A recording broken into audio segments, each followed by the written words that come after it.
So I was having a conversation with a student of mine during dinner time on Wednesday, and I mentioned, hey, someone you know from your past life is on the podcast, and I just said podcast nonchalantly, and all of a sudden another student who you met goes, "You mean Dadsmeetworld?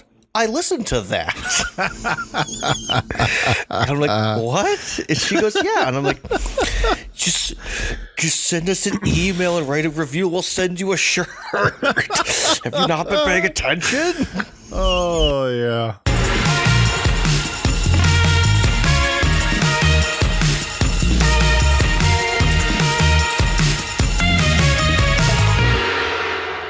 Welcome back to Dad's Meat World, your weekly podcast where we travel back in time, and this week into spooky time, as we two dads get to explore that 90s sitcom that explores what Corey Matthews did, where he met the world week in and week out, exploring what a young teenage boy learned every week. I am dad number one this week, Brett, joined by dad number two. Ow! It's Tyler. Yes. Yes, very spooky this week. We're going to get into a Halloween-themed episode in March. But before we get there, Tyler, how is it going this week? Oh, boy. Where do I start? Is it a spooky week for you? Well, it was. Last week was spooky week for us. We went to the doctors and had 3 ear infections in the 4 ears of our children. So that's fun. Everyone's healthy, though. Went back to school and work today and all that jazz. The thing I really want to talk about, Brett, is I went to my first PTO, or for some schools, PTA meeting, and I gotta say, it did not live up to the hype, and I was quite surprised with how few people were there, which, probably lives more up to the hype than anything else. Yeah, that probably lives up to the expectation. I was like, there is no one here. Like, actually, I walked in, like, are you here for PTO? And I'm like, yeah, I think. And I walk in, I'm like, I am the only person in this room. I am not comfortable. Need a sad trombone sound for that. Yeah. Well, it's fine, though, because I was just like, hey, I'm willing to help out, give a hand. Like, it's not a problem. Just... I really just said, like, just someone needs to just tell me, this is where you're going to show up. This is when you show up. These are the people you need to worry about. This is the job you have. Just tell me what you want me to do, and I'll do it. Yep. So, because there's plenty of other ladies around who definitely have a plan, and they want you to know the plan, and I'm willing to follow their plan because they're right.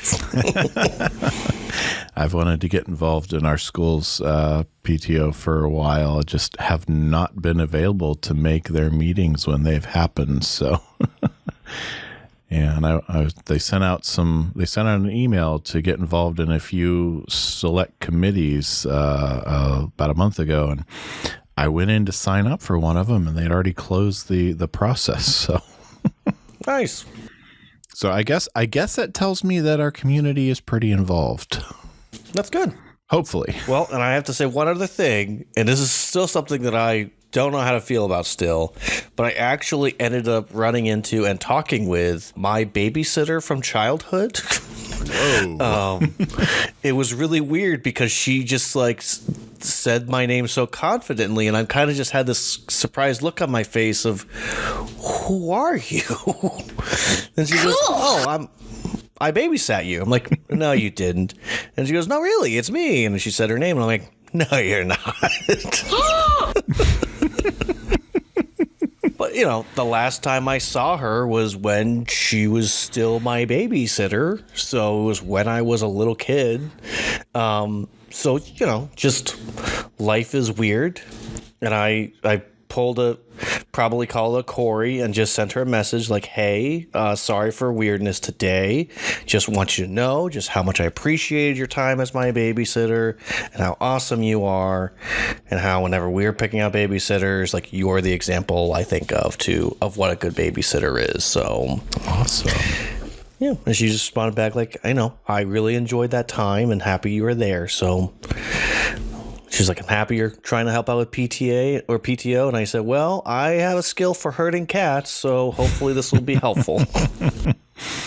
Meow. What's new with you, Brett? Well, our kids continue to be healthy. This week is spring break for them. Yes. Do we just need to have a counter from now on of which family is not healthy, which family is? Yeah, we're gonna have that yo-yo effect. Your kids, well, they bounced back. They're healthy this week. You had mentioned off mic. My kids are healthy. Knock on wood, fingers crossed, however you want to do it. Thankfully, they're healthy. They can enjoy their spring break. We decided to do just a laid back, nice, quiet around the house. We've been playing board games every night. Nice. Yeah, so we taught the youngest one Settlers of Catan last night. And he just turned 9 over the weekend. So how was his school-wide birthday party? Oh, he had a blast. We pretty much stuck to the pool area. Didn't go into the gyms at all. 2 hours in the pool. The guy's a fish. They didn't do safety breaks at all. It was pretty much 2 hours straight. We had some pizza to start the night off. And they had so much left over at the end of the night, we came home with an entire pizza. So nice. So yeah, he enjoyed his birthday party. One of his cousins, actually 2 of his cousins were able to come hang out because they signed up to come as well. So he got to spend the entire evening with one of his favorite cousins. And yeah, there you go. So great night for him. We've been playing board games every night. We're going to play board games every night for the rest of the week. And yeah, we played a little Bob Ross drawing game tonight. Happy Little Accidents. If you've never played it before, it's a fun little drawing game. You start off with a squiggle, and you got like 30 seconds to turn that squiggle into something from a drawing prompt. And at the end of the game, everyone votes on the best squiggle drawings, and high score wins. So nice, a lot of fun. You should teach him how to play Risk. Eventually. He did pretty good at Catan. I will tell you that on the Switch, they do have a Hasbro game night, which has both Monopoly, Trivia Pursuit, and Risk. And I've gotten Grayson to play that a couple of times because we have a Switch for the youth, and he really likes it. So he likes the little display of, the wars going on. I saw that when we got our Switch a little while back. So we may pick that up. And I think I recommend it. It's only like $19.99 right now. So yeah, I think Asher might like that. We'll see. I don't know why. Before we get too distracted, but I just keep looking at your Smallville Letterman jacket for the Crows, and I have that song playing in my head right now. So at some point, I swear I'm gonna just all of a sudden start singing that. Especially since we have this theme of transformation and powers and all that jazz. Yes. Well, I couldn't ask for a better segue. Why don't we dive right into episode 6 of season 2? Yes, we can. Afraid with that said, of Cory Wolf.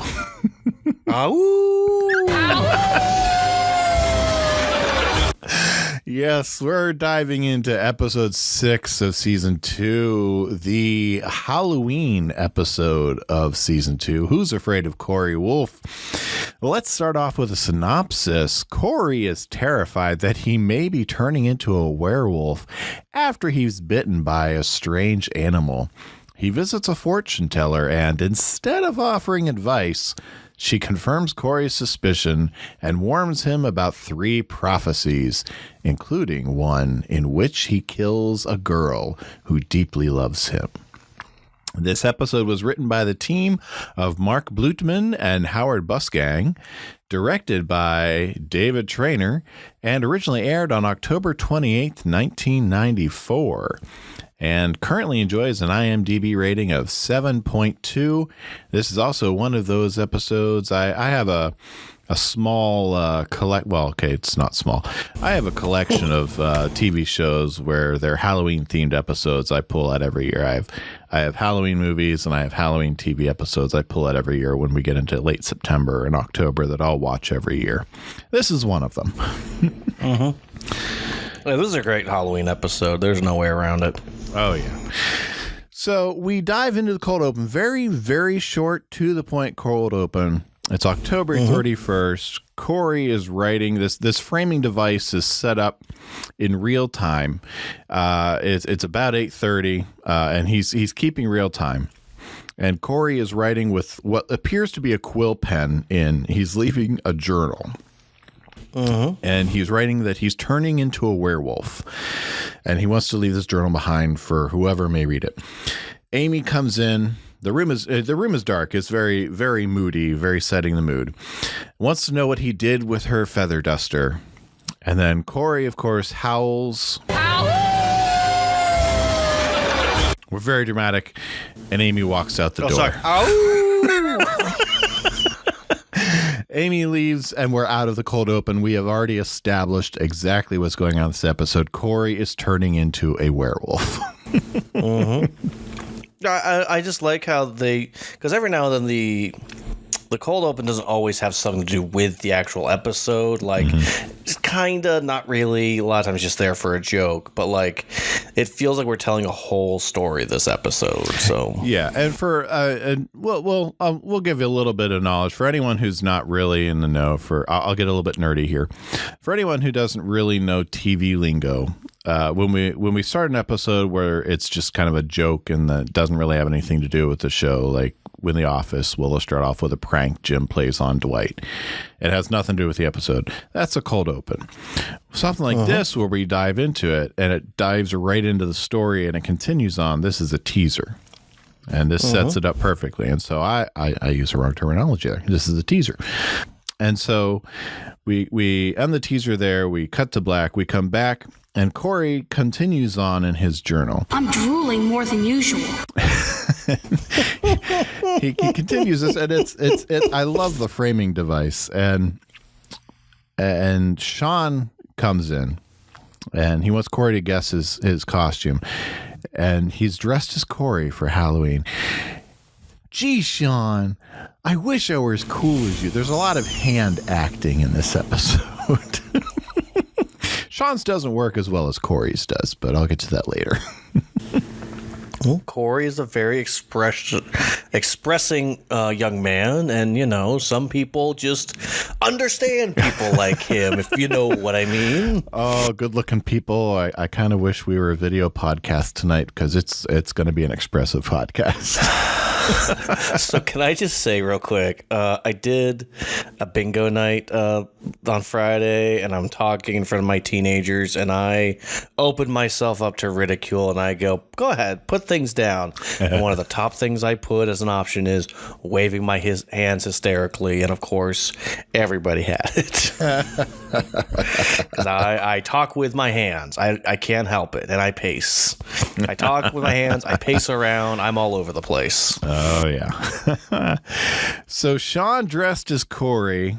They're supposed to go to a Halloween party tonight.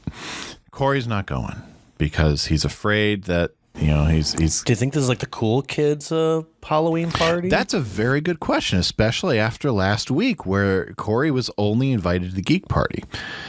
I'm assuming that this is just kind of just a big Halloween party. Anyone who wants to come can come. Especially since we've got Shawn's going and Cory's going with him.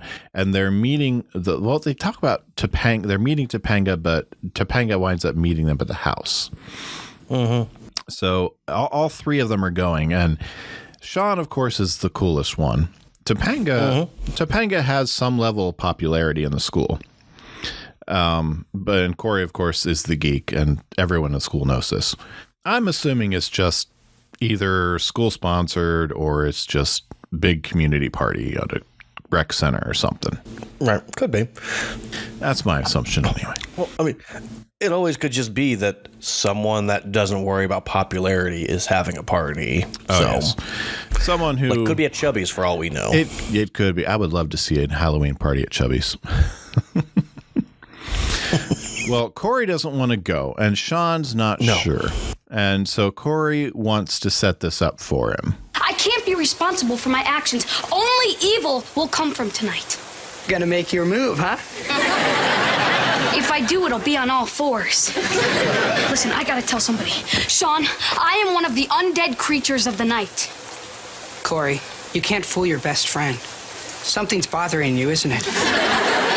Listen, what I'm about to tell you is so bizarre, no one in their right mind would believe it. Then I'm your guy. Perfect setup for Cory. We get this nice little warp effect where Cory goes back to taking the trash out earlier in the day, the day before. Sorry, day before. Cory meets Mr. Feeney in the yard. They're both coming opposite direction with the trash. Mr. Feeney informs Cory he shouldn't take the trash out. There's a wolf that's escaped the Philadelphia Zoo, and they have a keen sense of smell, so you should avoid taking the garbage out. Cory has a nice little line about he has to. It was starting to move, and he wonders if Mr. Feeney is it really smart to keep it in the house? You're inviting them in. Mr. Feeney has a nice little jab about the wolf is out in the burbs, perhaps looking for better schools. And we learn that Mr. Feeney is the acting head of the neighborhood watch, so we can add that to teacher, principal, scuba instructor, and now acting head of the neighborhood watch. And then Mr. Feeney goes inside. Cory hears something in the bushes. Thinks it could be Morgan. Thinks it could be Eric. Thinks it could be Eric and a girl. Not an illogical progression for Cory, but gets down low. You get a nice POV shot from the bushes, and there's some growling. Kind of odd, but whatever Cory sees spooks him, and apparently he gets bitten, and we get a shot of the moon, and then we're back in the bedroom with Shawn, and he wants to show Shawn the werewolf bite or the wolf bite or whatever he believes he's bitten by. Shawn doesn't see it. Well, of course not. Everyone knows that werewolf bites heal overnight, right? You know werewolf bites heal overnight, right, Tyler? Of course. Well, of course. Then Cory's covered in them, Shawn believes. So, again, our story continues, and again, we have a little audio. What you're about to see may shock you. Then put a towel on. Okay, look! Oh my God! I don't see anything at all! Don't toy with me, it's all over me. I've got hair, huge amounts. Yeah, you're right. Where? I've got hair on my chin, on my chest, and other places I don't see where having hair on is really gonna help me. Hey, you're right. Look, little wispy hairs. Congratulations, you're going through puberty. At least that's one explanation. Eric, don't start with me. I'm on the edge, okay? Well, it's just what you told me last night about being bitten by this wolf. Well, I didn't get a good look at it. It might not have been a wolf. So then it certainly wasn't an ordinary wolf. I mean, I don't know, buddy. And one night you're bitten by a wolf, the next day you're the Chia Boy. I don't want to alarm you or anything, but I think you might be turning into a werewolf. All right. So did your brother ever take advantage of any of your naivete and mess with you like Eric does? Listen, if an older brother does not take advantage of a younger brother's naivety, regardless if they are, 4, 14, 24, 30, it just doesn't matter because older brothers just don't care. They're going to take advantage. So there's no way around it. And so, yeah, my brother does, and there's just nothing we can do about it. Let's put a pin here. And let's talk about Cory and how rational a 13-year-old brain is. I feel like you're yelling at me right now. No, not at all. Now let's talk about how rational 13-year-old brain is. Cory is well aware of what puberty is. Mm-hmm. Cory is well aware of what the changes are that one will go through for puberty. We already saw him sit through at least one class last season where he has had the information in front of him of what the biological process is he'll go through. We can well assume that he and Alan have had at least one talk. He shares a room with Eric. So between all this, he's well aware. So for him to make the leap from, I got bit by an animal, I think it might be a wolf because Mr. Feeney just told me about a missing wolf, to the next morning, I just noticed I'm growing hair in weird places. For him to let Eric put that last piece in place, let's just take a moment and comment on the leaps in logic that a 13-year-old boy will take, because this is not uncommon. Yes, every single person goes through puberty, period. Yes. I appreciate Eric Matthews because he could have just said, no, don't worry, buddy, you're just going through puberty. But he just chooses to use this moment just to mess with him. And he's like, oh my God, I see nothing wrong. Yeah. And honest moment. I have 2 younger brothers. If anyone listening, any of the good looking people listening had not caught on, or you're a new listener and didn't hear before, I have 2 younger brothers. And if a moment like this had ever presented itself on this type of a situation, I totally would have gone full Eric. I know I had taken advantage of their naivety in other areas, so I would have totally taken the path Eric took. I would have pushed over the edge there.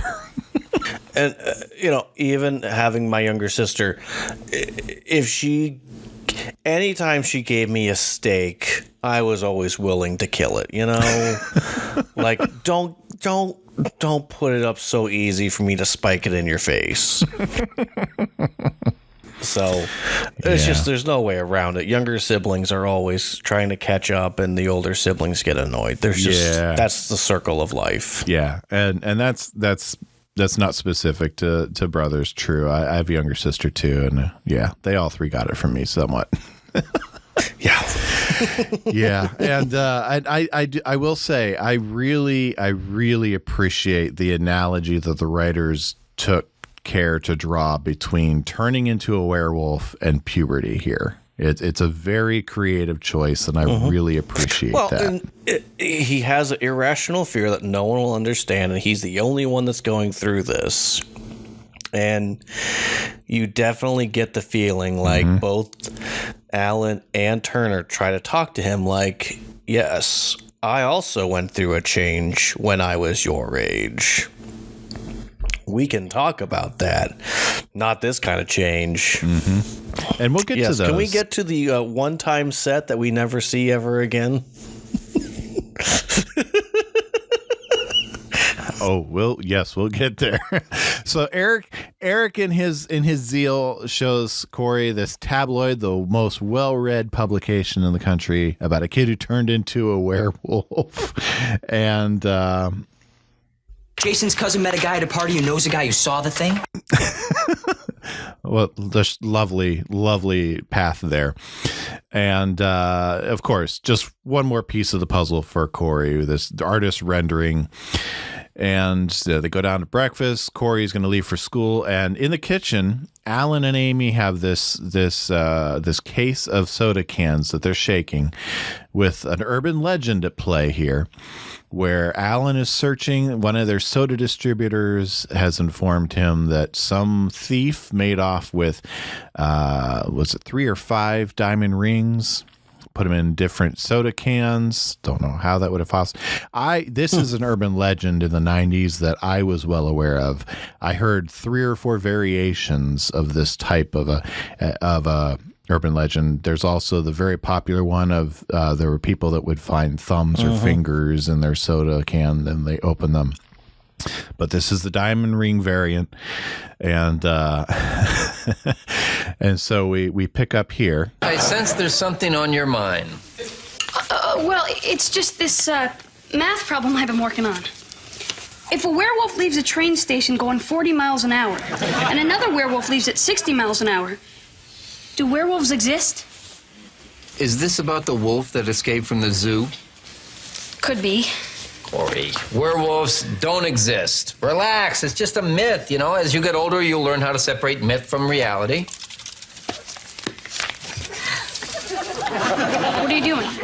One of our soda distributors heard about this guy who robbed the jewelry store and made off with 5 diamond rings. And he hid those diamond rings in 5 cans of soda. Thus, your father and other grown-ups who can separate myth from reality have been boosting soda sales. It's a 3-carat diamond, babe.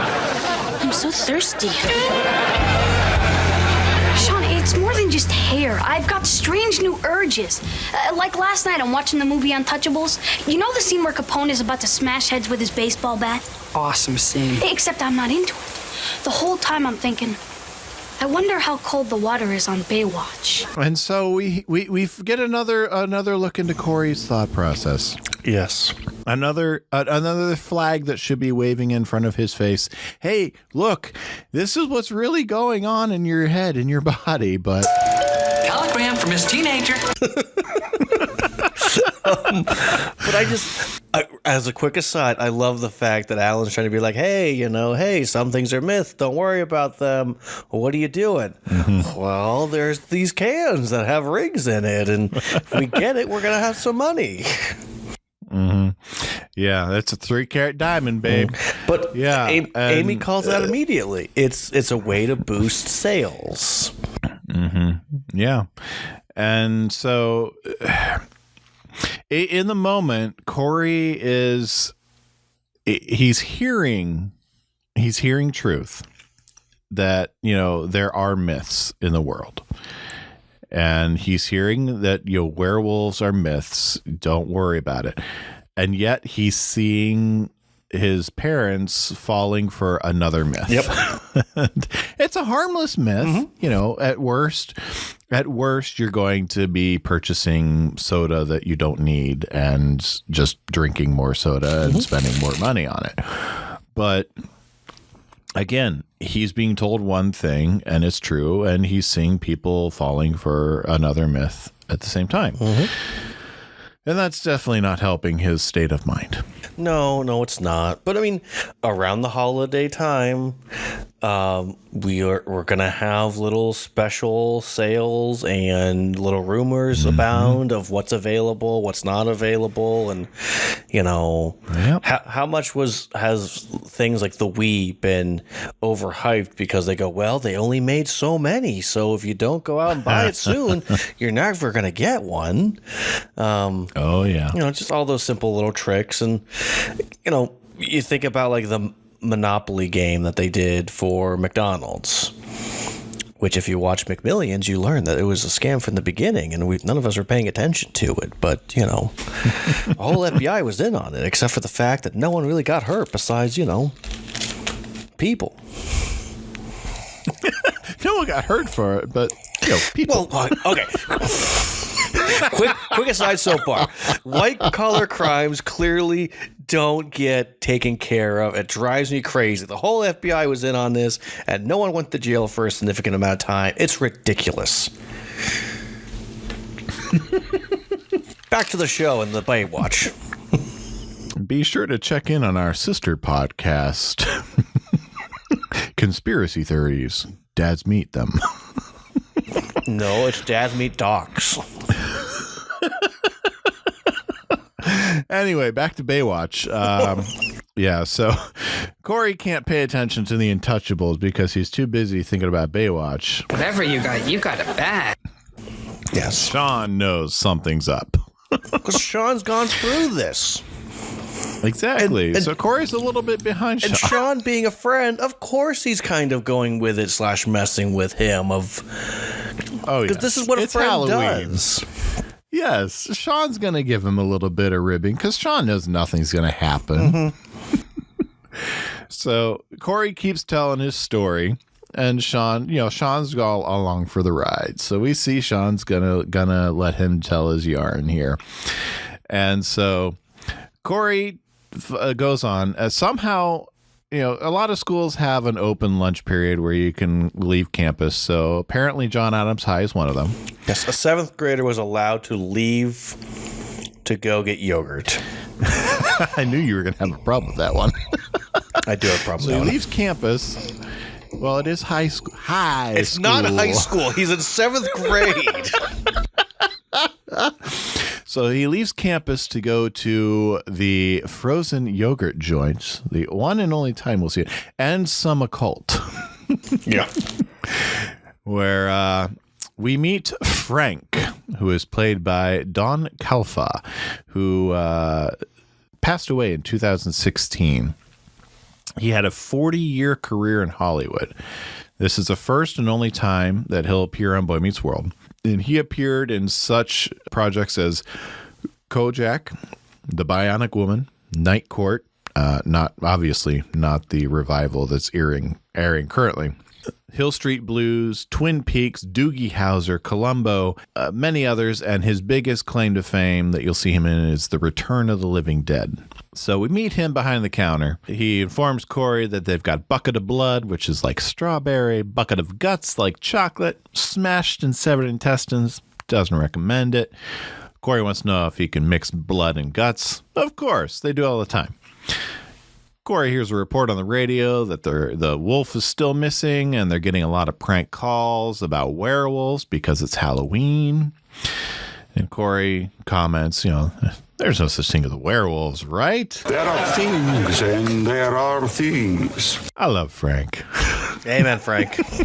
There are things and there are things. I kind of wish we saw a little more of Frank. And Cory is just...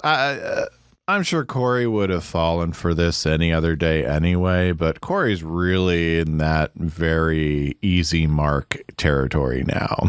Oh, yeah. And so Cory is very quickly led to the back room where the some occult is found, where for $5 he meets Madame Uspenskaya, who is played by the very, very infamous Phyllis Diller, who was with us from 1917 to 2012. And this is also her first and only appearance on Boy Meets World. She had a 50-year career that ranged from 1961 to 2012. She appeared on everything from Batman, Get Smart, The Red Skelton Hour, Chips. She had her own show, The Love Boat, The Jeffersons, Full House, Blossom.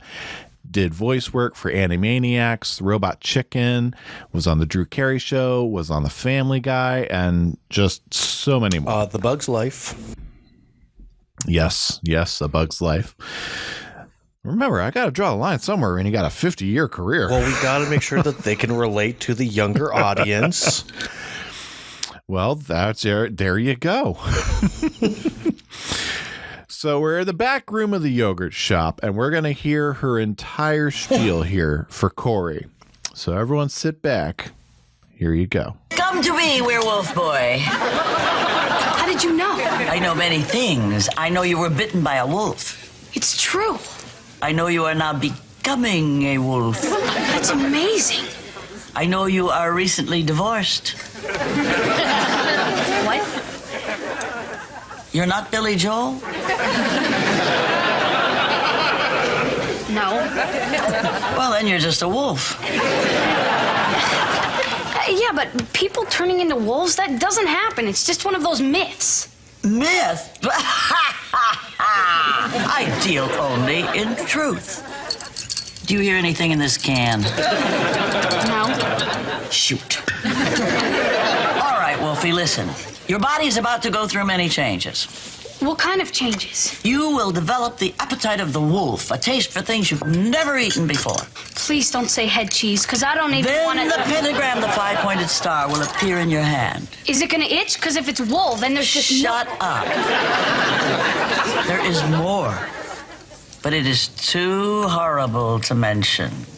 Well, what about for another $5? I feel chatty.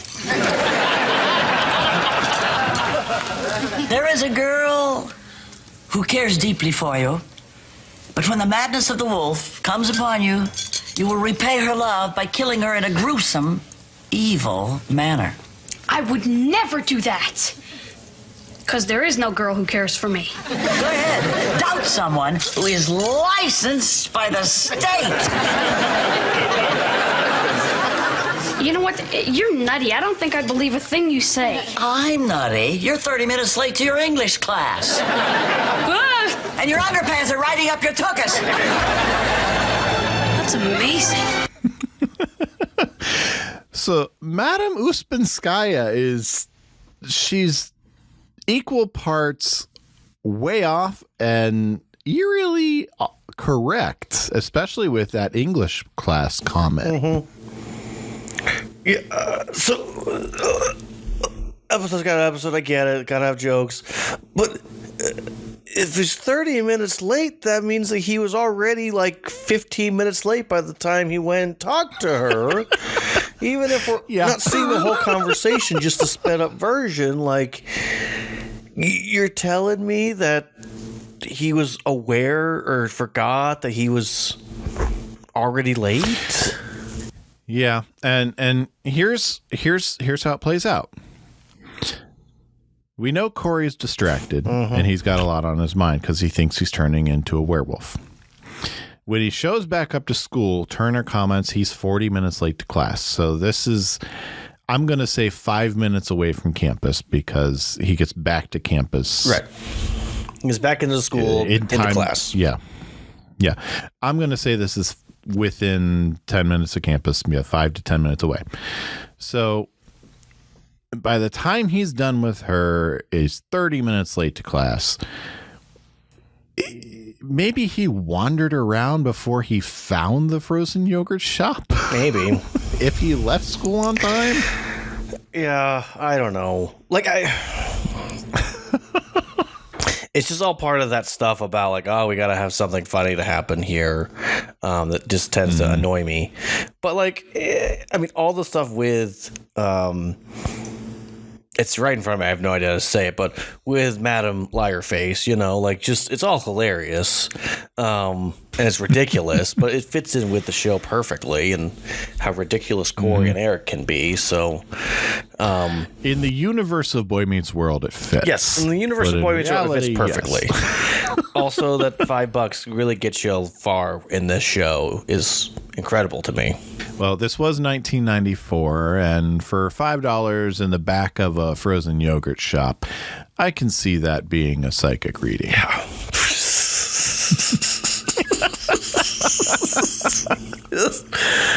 It's just ridiculous. And some occult. Yes, because this is Frank's House of Yogurt and some occult.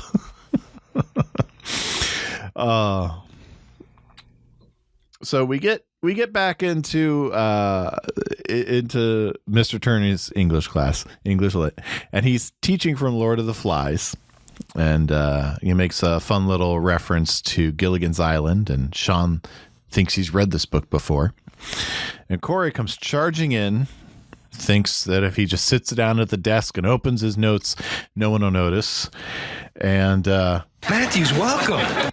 Started class without you, 40 minutes late. Hope that's okay. Well, we just got to this part where this really cool but angry teacher gives this sweaty kid 3 days detention for being unbelievably late. Can I get a drink?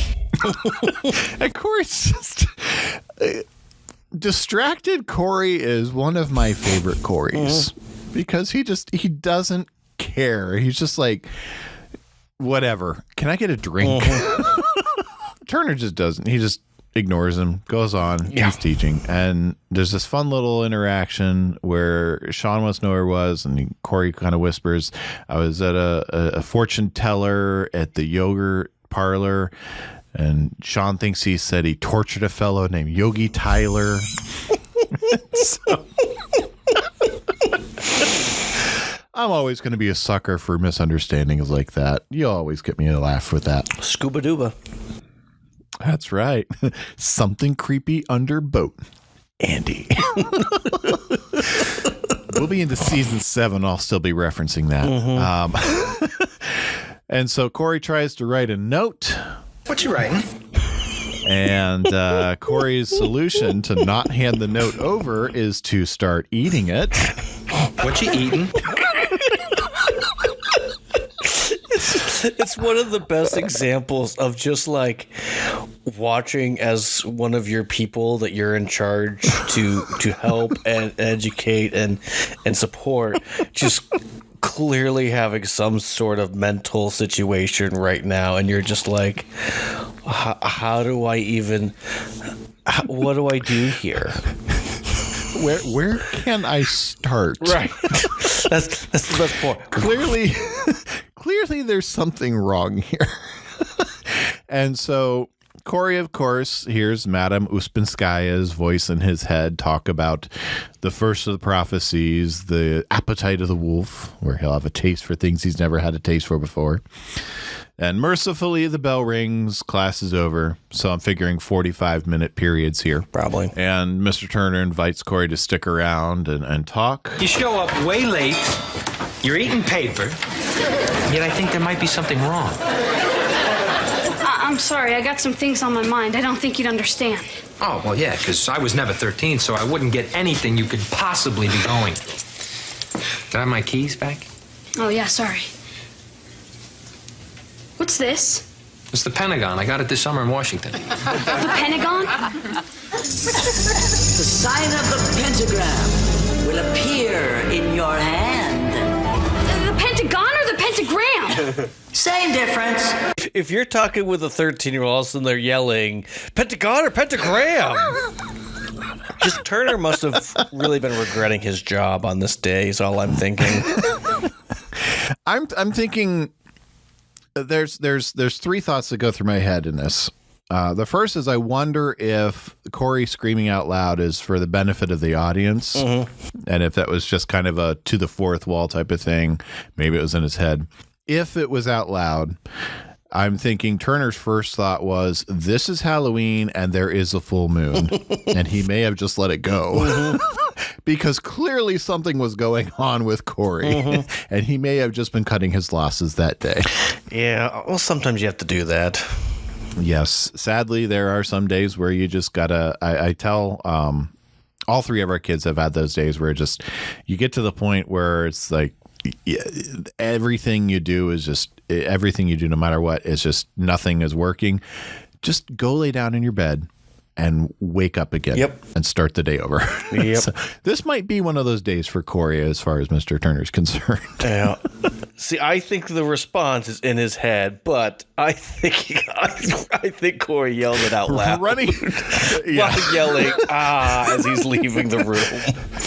Running from the room screaming is definitely out loud. And he runs into the hall, and he runs into Topanga, and all of a sudden we get, hello. Which I just got to play that again. Hello.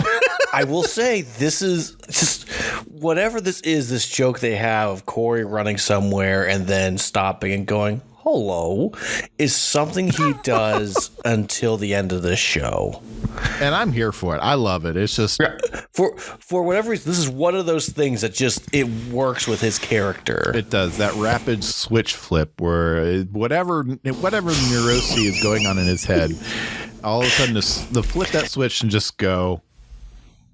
You know what I'm thinking of? What this episode reminds me of is an episode down the road that we'll get to eventually, where Cory calmly walks into a room and goes, I've had a lot of time to process and think, and I've gotten through it.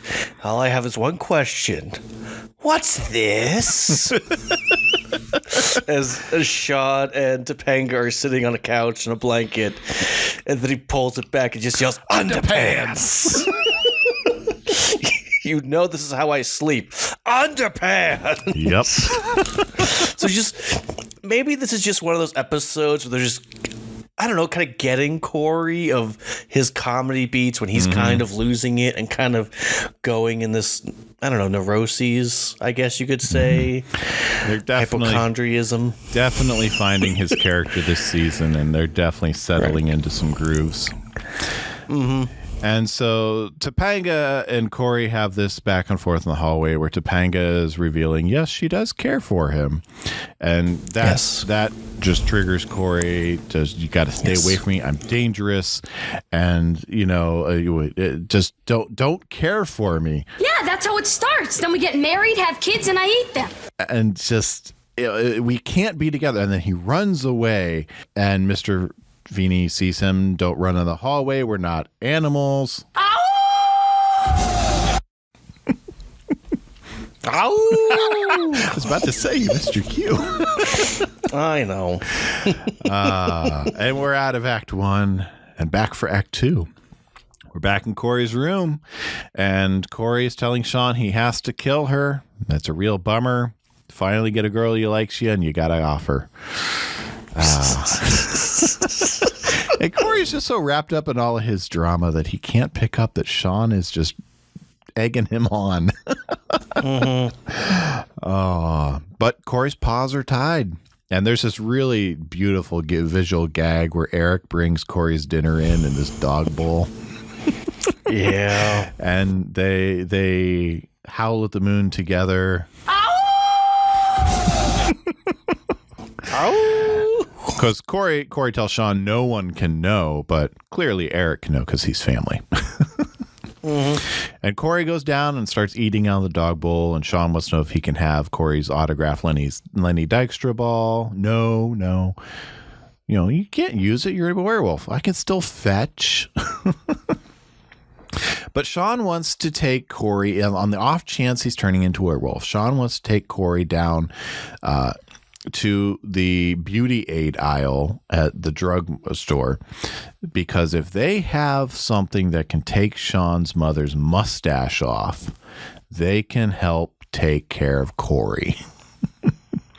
So we know Shawn's mom likes to watch American Gladiator and get her back cracked beforehand, and she has a mustache. So we're learning about Verna. They don't do a good job of really portraying her in any way of being appealing. No, they don't. And we still haven't met Chet in person yet. No. Or Verna, obviously. I have thoughts. We'll get to them later. But yeah, it's just another one of those jokes about mom. He doesn't really ever make much jokes about dad, and I always find that interesting. But mom is always open for, a little humor. Yeah. Cory goes back into his story. He went back to Madame Uspenskaya, and he tells her everything she said went true. She wants to use him for a reference. And he... I do love that. No kidding. Can I use you as a reference?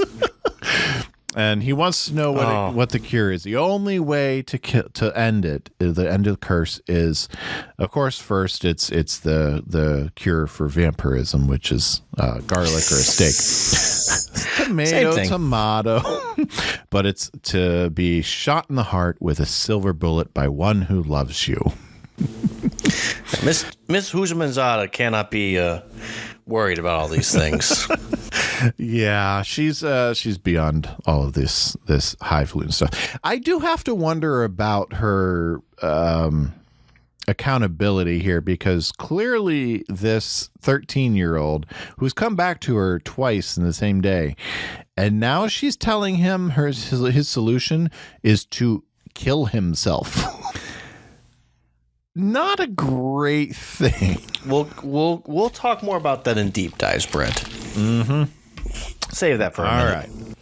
So we go back to the Matthews house in the kitchen, and Alan and Amy are coming back from a shopping trip. My stuff! Where's it? Your stuff. Let's see. That would be wolfbane, silver bullets, gun. Oh, the lady ahead of me took the last gun. Fine, Mom. Is that too much to ask for? That you could take a minute and, maybe save my immortal soul? I guess not.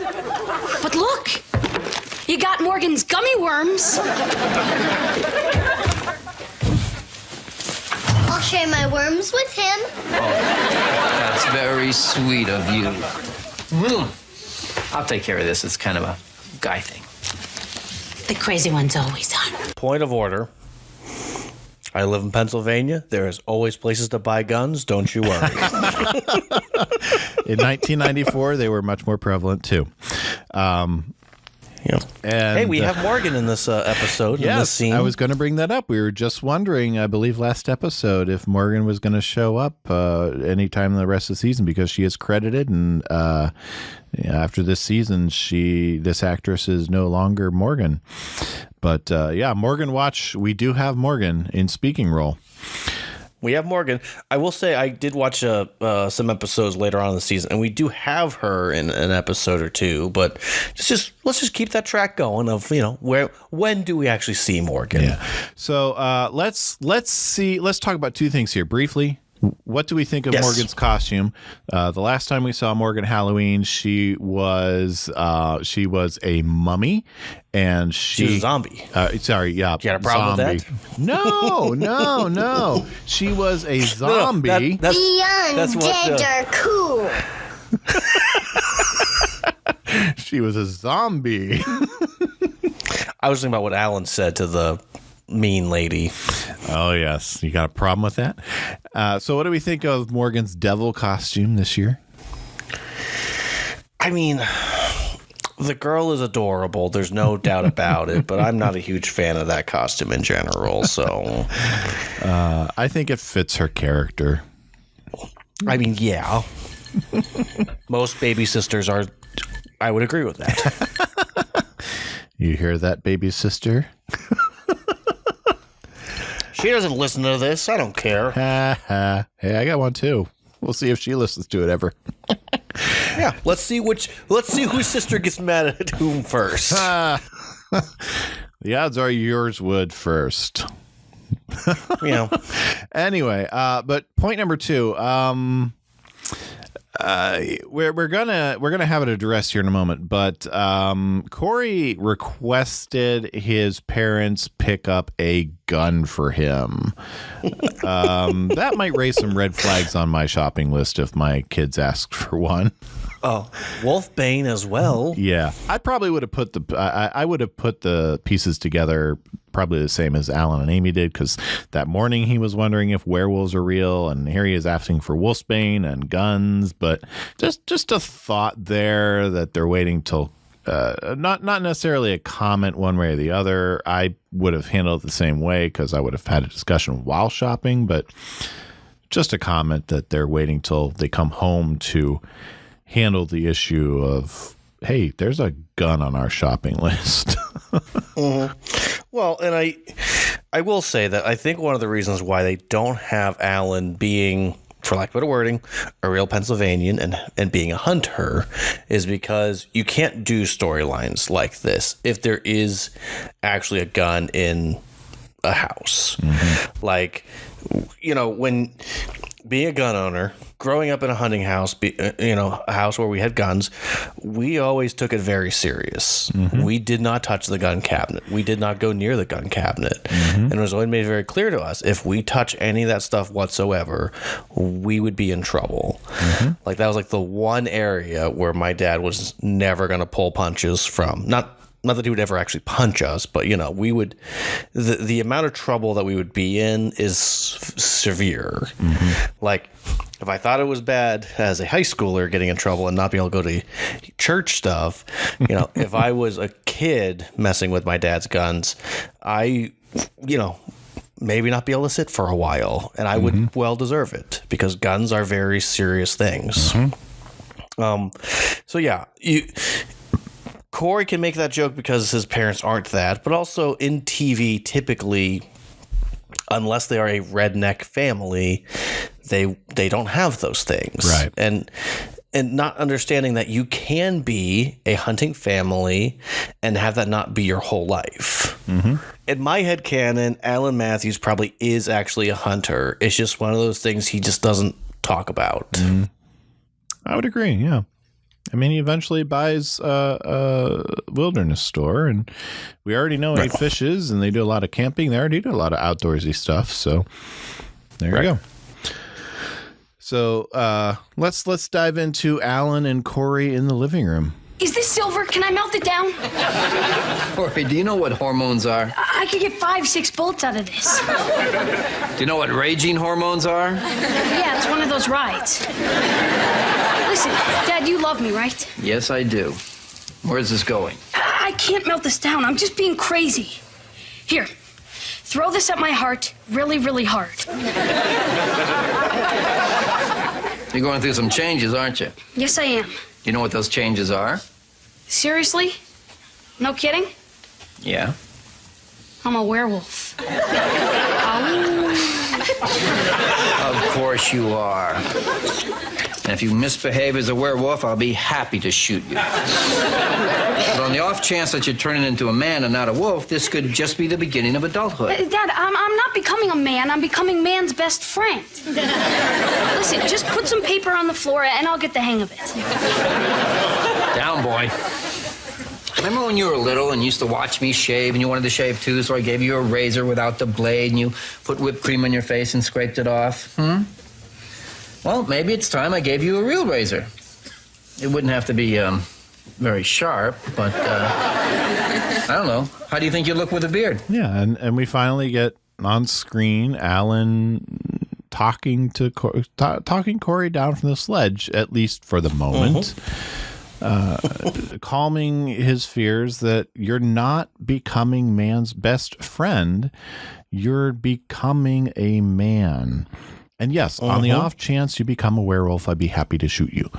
But this isn't you becoming an animal. You're just growing as a man. And we get to see it reinforced that, yes, I do love you.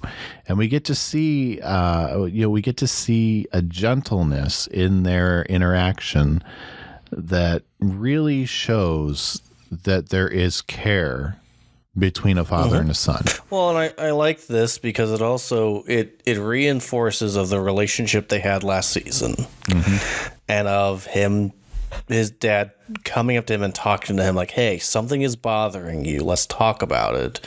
And, again, this is also setting into place of, even as Cory is, for lack of better wording, sometimes spiraling, his dad can always be a focal point of focus and talking things out. Because one could argue that Cory is an extrovert, and when he internalizes too many things, that's when he starts to spiral and lets his imagination run too rapidly.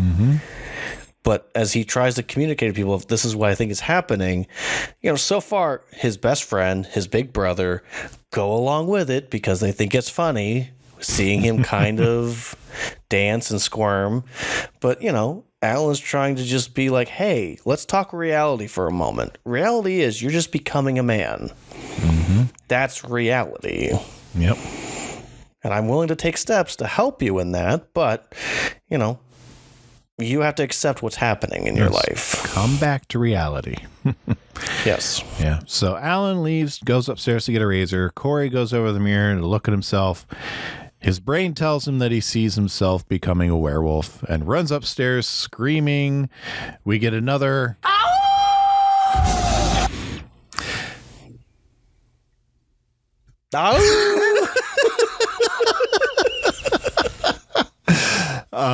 We return to the framing device. The circle is now complete. Cory finishes his journal, and Cory's now talking to Cory officially. Yes, he signs off. Fondly, Cory A.O. Matthews.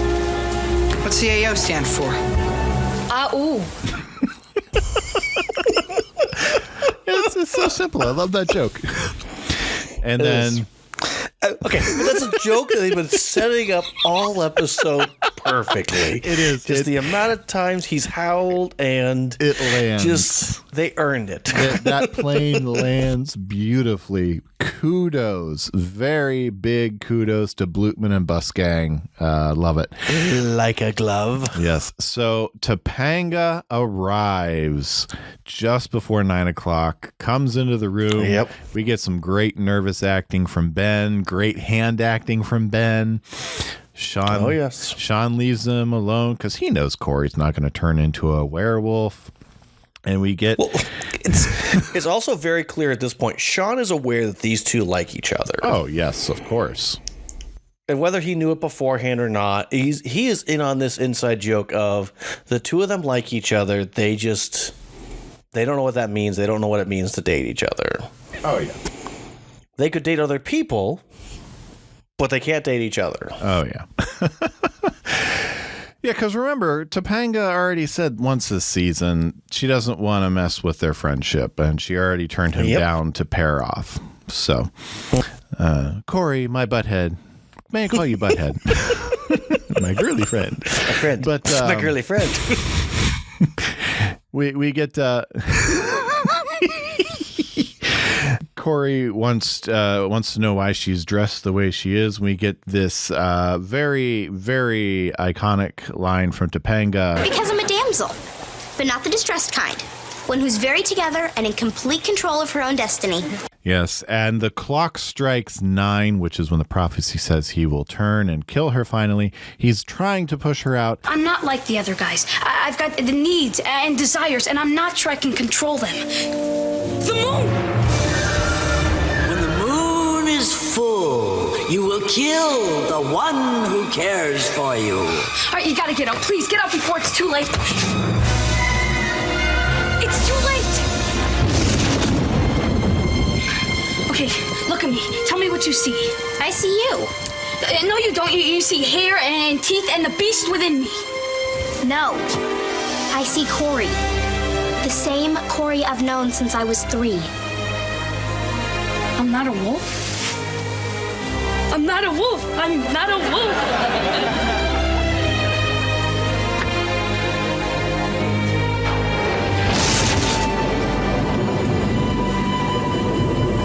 Yes, you are.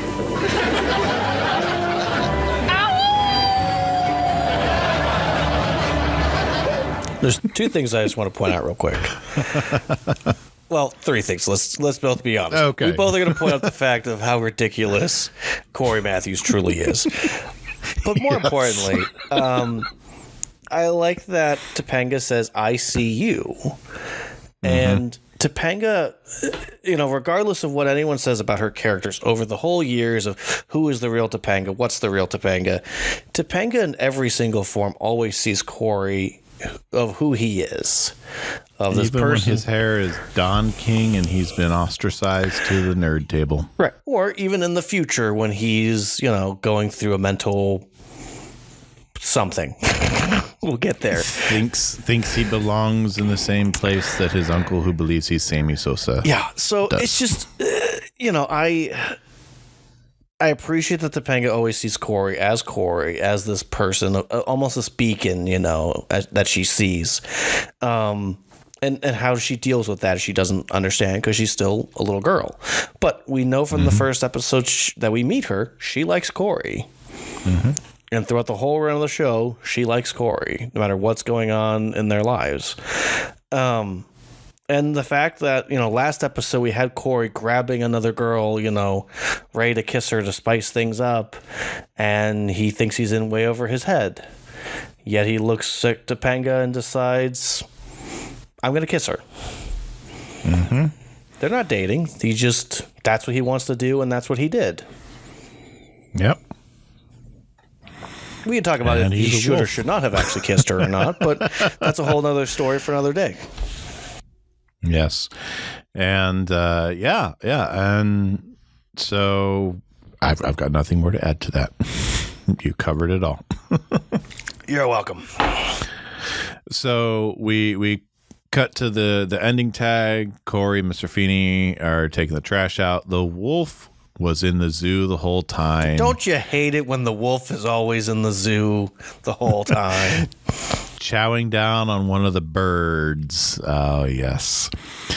Yeah, and funny how rumors start, isn't it? Yes, isn't it funny, Mr. Feeney? You were a contributor to passing that rumor along. Mm-hmm. Well, I don't think he is to blame for Cory spiraling. He just no, he was not to blame for Cory spiraling. Right. I think some of his fear generated why Cory also should be in fear, and it's just. I think it's just that call for us adults of when we respond to things or how we treat things impacts the young people around us. Yes, and he was passing along what we did find was a legitimate news story. Mm-hmm. They were missing a wolf. They could not find the wolf. It just happened to be in another place in the zoo the whole time, and they had not found it yet. Some pretty bad zoo security, I will say. That's a really horrible zoo security. I'm glad I haven't been to the Philadelphia Zoo. Mm-hmm.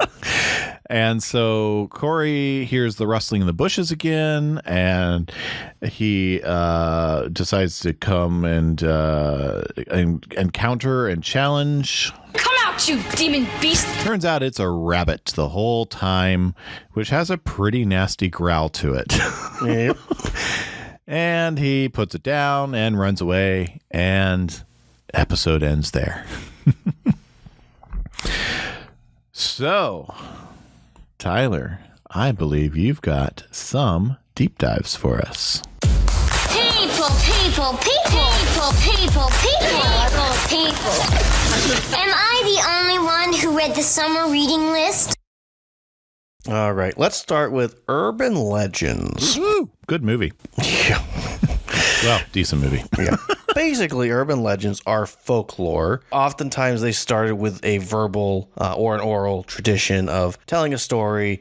A lot of times, these stories come from, well, a friend of a friend or a family member saw or heard. You know, a lot of times, these are tales that are about morality or, you know, lessons learned of, when our pride, we're too stuck on seeing certain things and all that jazz. And also just legends of, well, don't go in there because there's a bad thing over there. Our minds, I believe, want to believe that there is evil in every corner, and we have to be cautious and worry of all of these bad things. And honest to goodness, most of these just are not true.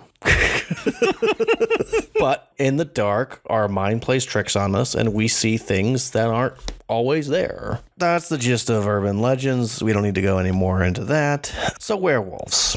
I'm going to go on a limb here and say that most of us on the whole know what werewolves are / what the history as far as like what they are. Man gets bitten by a wolf on the full moon, turns into a werewolf, half man, half wolf. In different literature over the years will give different takes on what that all looks like, but the generalness of man gets bitten, man turns into a werewolf, it's pretty common.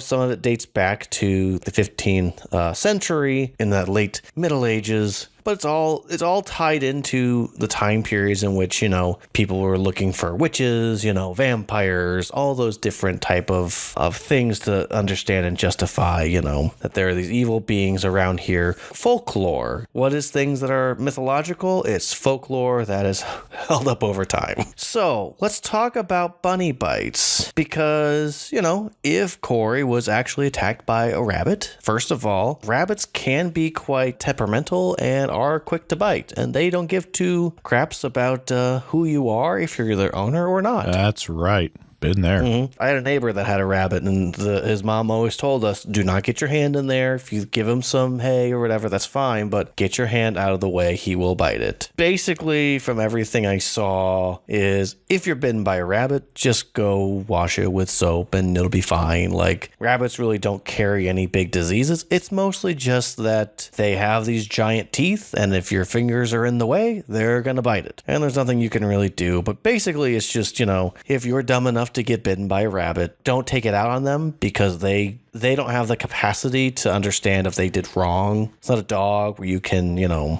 teach it of that is bad, that's not what you're supposed to do. They're more instinctual creatures. So let's get to puberty, I guess, because is overall what this episode is all about. Telegram for Miss Teenager. Thank you. Even though we had an episode last season where we go specifically into the fact of, hey, kids, you're gonna go through puberty, it was made very clear throughout the episode. Topanga's already gone through puberty. Shawn is in the midst of puberty, and Cory just wasn't ready for it, and he just wasn't starting. And everybody progresses at different paces, and that's the thing that everyone has to keep in mind. It doesn't matter when you want it to start, your body will just start on its own, because it's anywhere between the ages of 9 to 14 that you could start puberty. Some people start early, around 9ish, and some people don't have it until they're 14. Now, there's both advantages and disadvantages to that. Some people can, start it really early, but not really fully finish until later on, and vice versa. First stages, there is no physical change. It's just something that kind of starts. And then you start to have nick cut, genitalia, scrotum, testicles, all those things start to change. Sparse hairs begin to grow around places like your armpit and down by your boys, as I lovingly refer to it for my son. Increase in your height, roughly like 2 to 2.5 inches or so per year. That's the other thing is that some people, when they start puberty, like when I was like, say, I think it was like 11, 12-ish, I started and I shot up in height and then I just stopped. Like I've been the same height since roughly 7th grade, about 5'6". So like I haven't grown since. I really wish I could have grown at least another couple of inches, but I digress. Basically, you're just continually growing and changing. You start sweating and your body odor kind of increases. Your vocals start to change. One day you sound like a little happy kid, and then the next day you sound like this and you don't recognize the voice anymore of the little kid you used to know. But also like things like your muscles start to change as well. You're able to start actually bulking up. One of the things I heard is that, for kids that start like working out, like doing weights, like as like little kids, like it can actually be dangerous for them because their bodies are not ready for that. And also, essentially, the thing you need to understand, especially if you're young and you're going through it, everything changes, but everything will be okay because everybody goes through it. You're just evolving to the next stage. And yes, acne is a thing, but eventually you learn to deal with it or it just goes away eventually. A lot of it is just properly showering and, taking care of yourself, washing your face, all that jazz. So very important. Yes. So yeah, dear friends, especially if you're young and you're going through some changes right now, it's okay. You're going to get through it and it's not going to last forever. And I really do like how they handled the talk for puberty and Cory changing in this time period. I think it was handled quite well by the show. I agree. But let's talk about the whole fortune telling thing. Essentially, fortune telling is the practice of using signs and the mystic arts and hands to palm reading to figure out your future and using cards and so on forth. And basically, it's a practice that's been around forever. I mean, it's been most popular, starting in like the 19th and 20th century, but there's stuff about like crystal balls starting in the 1st century. So even not to get too into the other stuff, but you see even in different old historical books, stuff like in the Bible about people who tell of futures that are false, and it's very well documented of who these people are, of constantly giving false promises and false hopes and trying to tell the people the things they want to hear and warnings of do not listen to these type of people because they're just trying to lead you astray. Which leads into a real fun thing I learned tonight, which is there's a law in Pennsylvania that makes it illegal to actually do fortune telling, palm reading, and tarot cards outside of a disclaimer that it is entertainment. Interesting. So Pennsylvania, from what I'm reading, technically you are not allowed to claim that you are able to see into, the future and connect with the spirits outside of a display of entertainment. That's why you don't have the real Philadelphia mediators. So, and I think it's fair for you and I to have a small discussion, Brett, and that it's well documented at this point that most of the people that claim to be a mediator, most people that claim they hear spirits, they feel things, most of it's not true. Mm-hmm. I don't doubt that spirits can connect to us. We can hear things. Intuitionally, we can sense stuff. But to say that there are people that are paid to consistently and accurately, constantly get signs and hear things from the great spirits, that's not real. Yes, I would agree with you. And to be quite frank, no matter your particular perspective on what happens after death, if the best thing someone can do after they die is to hang around here on this earthly plane and hope that someone can channel their thoughts and speak to us, that is not a very great hope. And I know it would bring great comfort to people to know that they could communicate with a loved one who has passed. Mm-hmm. But personally, from all that I've seen, from all that I have researched and experienced, the vast majority of people who claim to have this ability have been proven to be frauds, or at the very most, very lucky to guess what they have guessed. And I am not so bold or naive enough to make the claim that there are not those who may have the ability to tap into a supernatural access that I do not possess. But what they tap into very likely is not what they claim to tap into. Right. And is very likely not what they think they're tapping into, because what they're tapping into, from my perspective and from my belief, is not something that is worth messing with, and not something that's going to end well. Right. I agree. Well, and the biggest problem in believing of a lot of these people that say that they can connect to people of the dead and everything is it feels very predatory. People that are grieving, people that are hurting, and are just hoping to hear something from someone that they once loved. And I believe firmly that sometimes the people that we once loved can, in a way, communicate with us.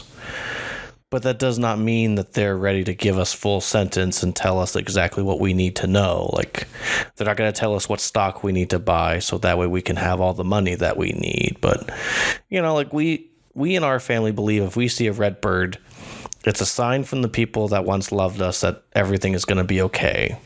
That God is sending that creature to let us know that it's going to be all right. Now, some people believe that when they see a red bird, they believe, yep, that is our child, that is our mom, like, that's my husband, like, that person is visiting me using this bird. Sure, believe that. You're not harming anybody by believing that. Yep. But, if you're going on national television saying things like, oh, this person's definitely dead, and that person's not dead, they're lost and kidnapped, I have a big issue when it comes to this because, a lot of people are making money and becoming famous for nonsense. Yes. And people do get hurt from this. I share the same thoughts. I've seen far too many charlatans get far too rich just preying on people who are in grief or who just need an ounce of comfort. Yeah. Well, and, people that you once loved and still love who have passed can still inspire you and you can still go, if my dad was here, or if my grandfather was here, if, put in person I love, this is what they'd say to me and this is what I'm going to do because this is what they would want me to do. And I even say that for my son that we've lost. I think I mentioned that before on here. I can't fully remember, but we've had several conversations, my wife and I, about the things that our son is inspiring us to do, and some conversations that we end up having that we didn't think we would have, and we go, I think this is what we need to say because of him, or this is what we're inspired to do. And whether or not it's him that's communicating this or not, doesn't matter to me. All I know is that when we know we're supposed to do something, that's what we do. But if someone were to try to come talk to me and, tell me things about my son, I don't have time for that. Sorry. I'm not paying you to tell me about my child that I held and you weren't there. So, right. But yeah, we can get off this topic, but all I want to say is pet psychic. I think that's where we can leave it from there. Yeah. Crossing over with John Edward. So, Brett, should we talk about what we learned this week? You know anything about the Odyssey? Huh? Did I say you could talk? I didn't teach you that. My friend Mr. Matthews will lead the discussion. Do I have to draw you a picture? Oh, Hello. Well, and in honor of this week, ooh. So Tyler, what did you learn this week? So this week I learned the simple lesson of the influence we have is way bigger than we'll ever understand. How we interact with these young people, how we, encourage them or shut them down, stays with them. You could have a student that thinks you're the coolest person ever and you do all the right things, and right beside them is another person that thinks you're a jerk and they never want to see you ever again. None of us are ever going to be fully beloved by everybody, and that's okay. Feeney was just trying to give Cory information, and Cory spun it. Feeney couldn't have stopped that or predicted that's what Cory was going to do. All Feeney knew was, hey, you should be careful, because he's a loving, caring neighbor, not understanding that with him saying there's a wolf, that Cory was going to take that as a way to say, yes, that is my problem. I'm turning into a werewolf. And of course, if Cory had gone to Mr. Feeney and said, you said this, which is what he does later on, Feeney would tell him, I didn't say that. So we never know our influence, and good on Turner this week. And that's all I'm going to say on that. I learned to always be watching and always be open, because you never know when, especially in my case, when my kids are going to be ready to go off the deep end, whether it's something to do with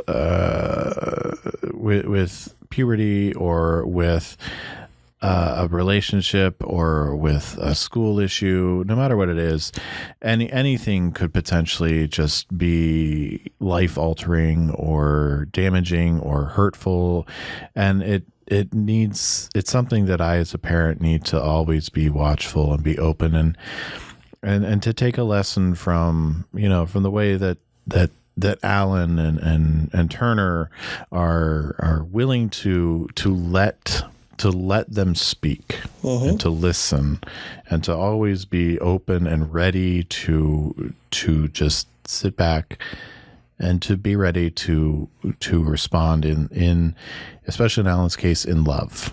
Yep. And in gentleness and in kindness, especially when it needs to happen in gentleness and kindness.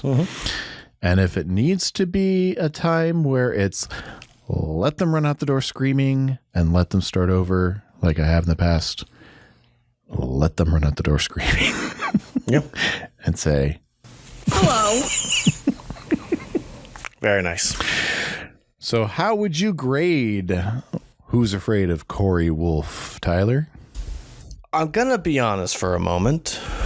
I've never really liked this episode. This is typically an episode that I skip.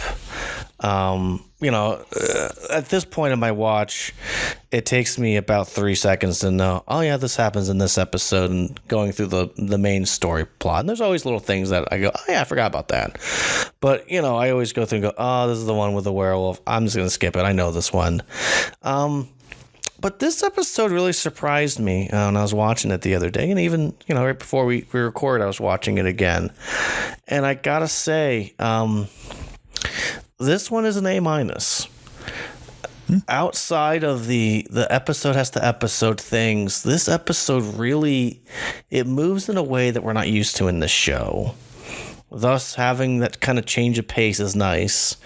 And everything is mirrored in this whole Cory is going through puberty. He doesn't fully understand, and he's spiraling. And Cory is him.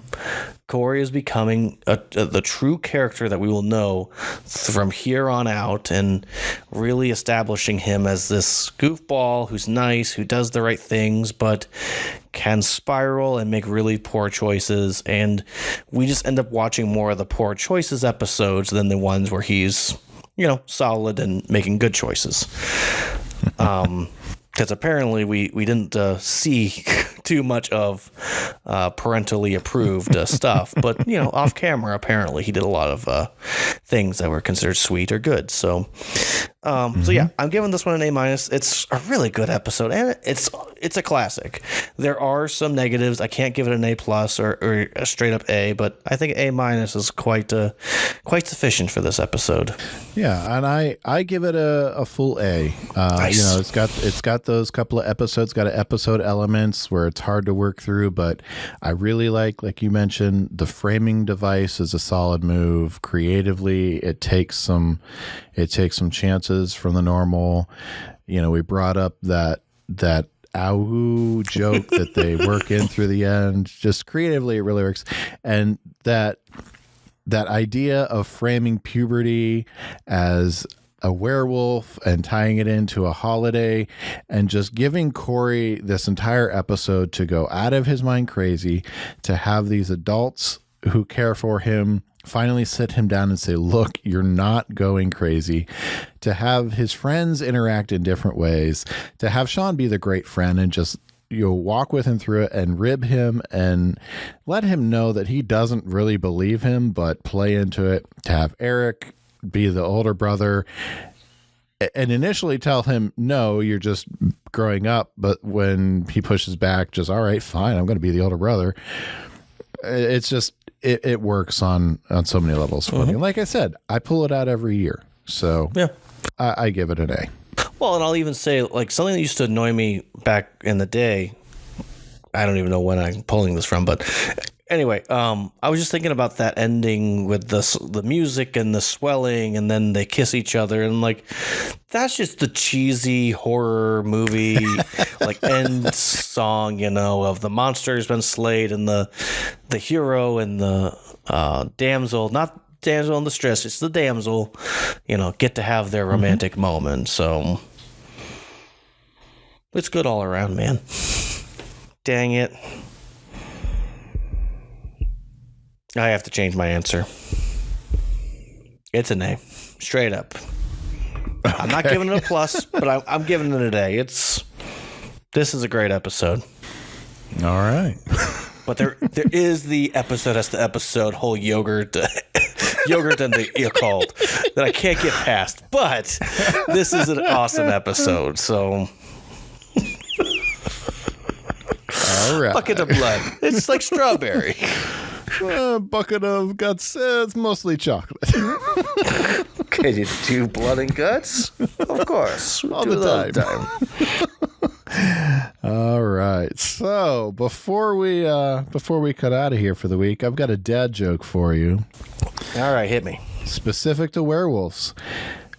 Do you know what is worse than a werewolf? Mama wolf. A right there wolf.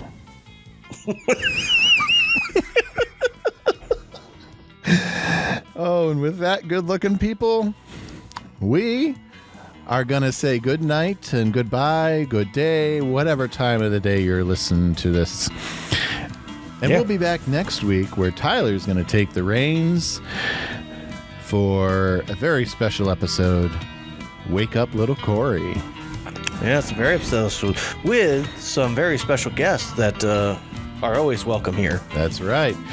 So until then, you can check us out on our social media profiles where we invite you to rate the episodes with us, to leave your comments, and leave comments on our wherever you get the podcast. Leave us 5-star ratings so that other people can check us out. And hey, at all the big Boy Meets World podcasts, let them know we're coming for them. Yeah, we're coming for them. Let them know. Let them know that this podcast is different, it's special, and we want them on here to talk about this episode, the show, because we love it, and they're amazing people, but we're coming for them. And hey, send us an email, because that offer is still out there. First people to send us an email, send us a question, leave us a review, you will get a shirt of your choice from our shop, which is at dadsmeetworld.threadless.com. So search for us at dadsmeetworld, and you can... Come on, people. You can do it. So don't make me pull that dad voice out. Until then, good looking. I'll see ya. For you, good looking. You can find Dads Meet World on Facebook, Twitter, and probably a few other places just by searching for Dads Meet World. Dads Meet World is a production of Headfirst Studios. Headfirst Studios. Tell your story.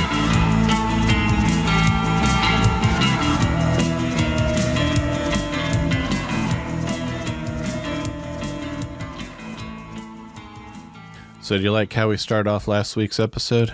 I did quite enjoy that. I've listened to a couple of podcasts that will do like a cold open, and normally I don't mind those because it's almost like, you're kind of getting started with a joke and getting a vibe before you even say hello. So yeah, I like the idea of a cold open. It's difficult to come up with one, and there's just nothing we can do about it. Oh, I wonder if my battery's low. This is the episode where Alan Matthews finally shows he's a real Pennsylvanian, and he gets out his rifle and shoots a wolf. I wish. Mom is always open for, a little humor. Yeah. Hi, ow, fudge. Ow, ow, ow, ow, ow, ow, ow. Hello, kitty. And I firmly and truly, in my head canon, Alan probably... Could you see the cat coming up and smelling the back of my head? Yep. Feel his little nose just like rubbing up against my ear. I looked away for a second. I looked back and you start laughing. I see it. Like, he was not there when I looked away. You sneaky. So anywho,